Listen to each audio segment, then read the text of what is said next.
Today we're going to look at the rights of the accused. One of the first things I want to look at is habeas corpus. Habeas corpus is Latin and it refers to the writ of liberty. What that means is that a prisoner must be brought before the court and cause be shown for their arrest. What that means is that the police can't just keep you in prison for nothing. They have to show cause for putting you in prison. Couple ideas that go right along with this. The idea of double jeopardy.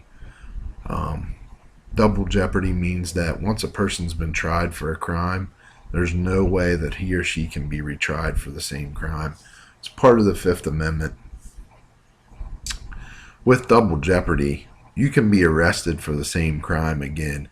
So for example, if you're arrested for dealing drugs, for example, you're found not guilty, you go out and start dealing again, you can be arrested again. Speedy trial is just what it says. It's the right for the government to try you without undue delay. And again, it's there so that the government can't keep you in jail for too long. A lot of times defendants waive speedy trial, especially if they're out on bail. Public trial is part of the Sixth Amendment, where a defendant can, be judged in public. We've talked about the judge limiting the number of people in the courtroom, whether it be TV, radio. Televising is legal. 6 also says that a person has a right to a trial by an impartial jury. There's a lot of civil rights implications with this, in that during the civil rights period, a lot of times juries were all white and weren't representative of a whole community.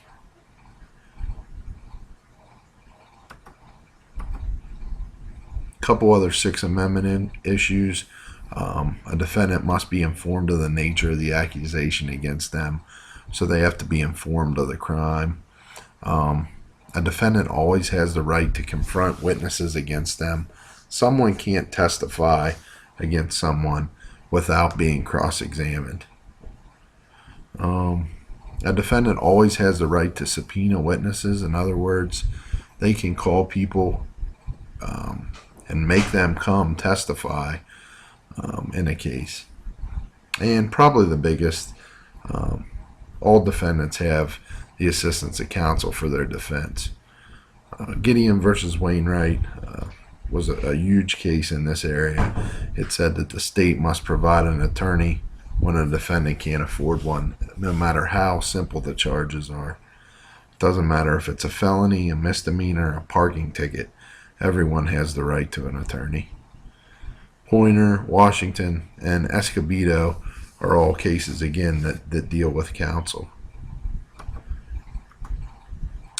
Self-incrimination, again, it's something we've talked about before.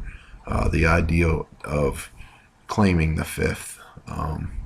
Taking the nickel is what they say now. And it's the idea that you don't have to incriminate yourself.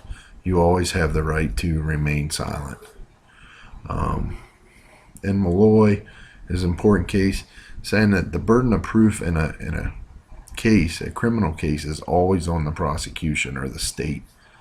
Miranda, probably one that everybody's familiar with, established the Miranda rule, and it was one where suspects have to be read their rights.